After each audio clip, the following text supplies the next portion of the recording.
मेरे प्रतिशोध की अग्नि से तुम्हारे राज्य का हर एक घर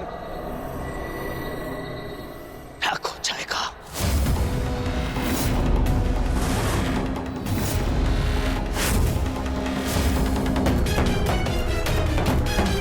दुर्योधन शांत, चलो यहां से।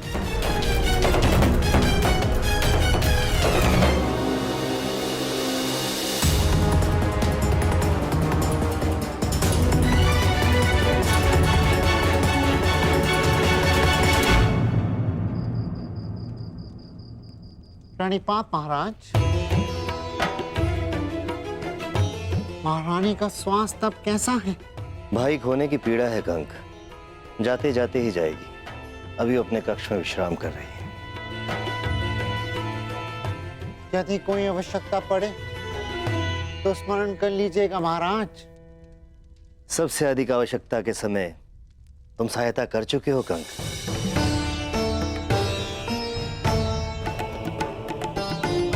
तुमने ठीक ही कहा था। मैं कीचक के नहीं, संशय के दबाव में था। एक राजा और एक पिता को उसका कर्तव्य स्मरण कराने के लिए धन्यवाद कंक। मुझे मेरा खोया हुआ आत्मविश्वास लौटाने के लिए धन्यवाद। क्षमा कीजिएगा महाराज, समय सावधान रहने का है। हस्तिनापुर युवराज की ललकार को मत भूलिएगा, क्योंकि मत्स्य का वो सेनापति मारा जा चुका है जिसके भय के कारण विराट नगर की सीमाएं सुरक्षित थीं। कुरु सेना किसी भी क्षण आक्रमण कर सकती है महाराज, किसी भी क्षण।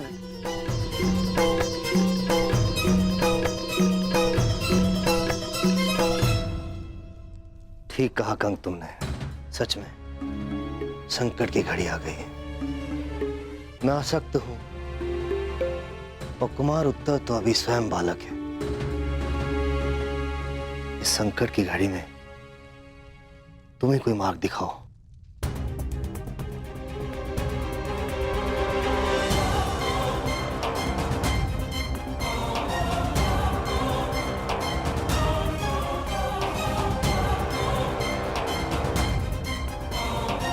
आक्रमण होने की दशा में मार्ग तो केवल युद्ध ही है महाराज। परंतु मैं आपको वचन देता कि जिस मत्स्य भूमि का हमने अन्न खाया है उसे नाश नहीं होने देंगे महाराज। नाश नहीं, सर्वनाश चाहिए मुझे। सर्वनाश, उस मत्स्य राज्य का सर्वनाश चाहिए मुझे। उसने मेरा, दुर्योधन का अपमान किया है, दुर्योधन का।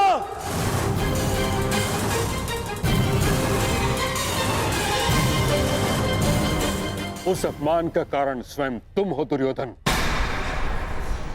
अतिथि की मर्यादा तुमने भंग की है।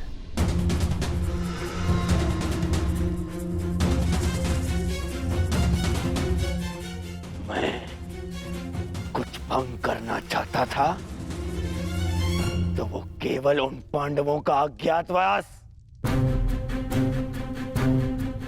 जो उस सभा में नहीं हुआ, वो अब रणभूमि में होगा।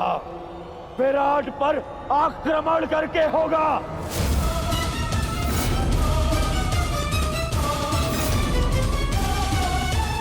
मूर्खता से पूर्ण प्रलाप बंद करो दुर्योधन।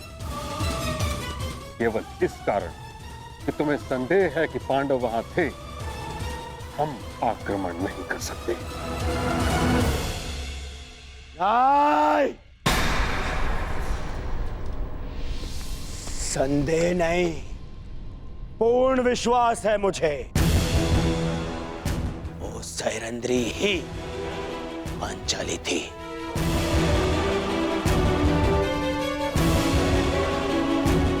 अब मामा श्री से पूछ लीजिए, गण से पूछ लीजिए, वो भी वहां उपस्थित थे। सर्वप्रथम तुम मुझे उत्तर दो क्या तुमने पांडवों को देखा? क्या तुमने पांचाली को देखा?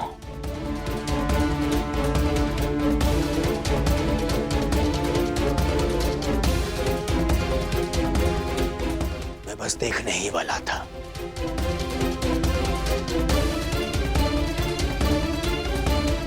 ठीक, नहीं देख पाया, परंतु उसका अर्थ ये नहीं कि वो वहां नहीं है।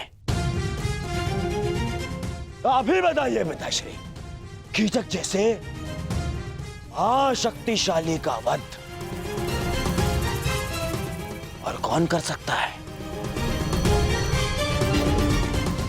उसका वध ही इस बात का साक्ष्य है कि भीम वहां उपस्थित था।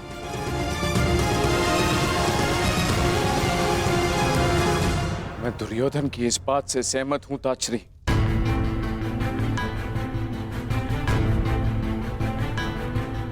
महाराज, कड़ी धूप में हमें आभास होता है कि दूर कहीं जल है, परंतु पास जाने पर ज्ञात होता है कि वह हमारा भ्रम था। वह मृग तृष्णा थी। दुर्योधन भी मृग तृष्णा का रोगी है।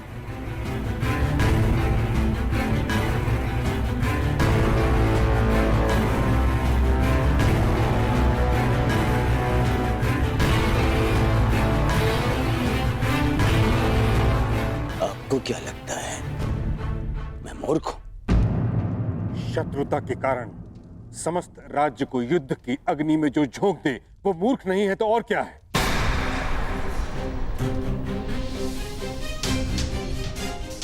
कितनी बार तुम्हें समझाने का प्रयास किया है, परंतु तुम समझने को तैयार ही नहीं हो। पांडवों से बैर के कारण कब तक हस्तिनापुर को कलंकित करते रहोगे तुम? कब तक राज धर्म को दूषित करते रहोगे? अपने संदेह के निवारण के लिए सहस्त्र सैनिकों के प्राण दांव पर लगा रहे हो।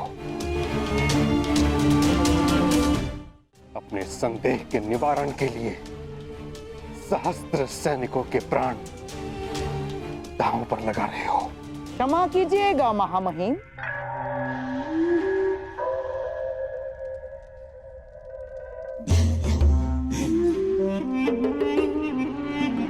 परंतु मनुष्य के निर्णय लेने के पीछे केवल दो ही तो कारण होते हैं, एक विश्वास और दूसरा संदेह। आपको संदेह था महाराज धृतराष्ट्र की योग्यता पर, इसीलिए आपने महाराज धृतराष्ट्र के भाई महाराज पांडु को राजा बना दिया।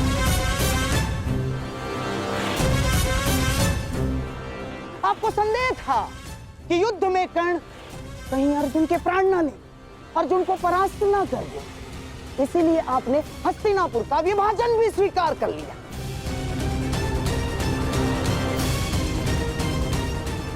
आपको संदेह था कि द्यूत सभा में आपके प्यारे पांडवों के साथ कोई छल ना हो जाए, इसीलिए आपने नियम बनाए। और इस समय भी आपको संदेह ही है कि कहीं मेरा प्यारा दुर्योधन आपके प्रिय पांडवों को खोज ना ले और फिर से उन्हें वनवास ना जाना पड़े। महामहिम।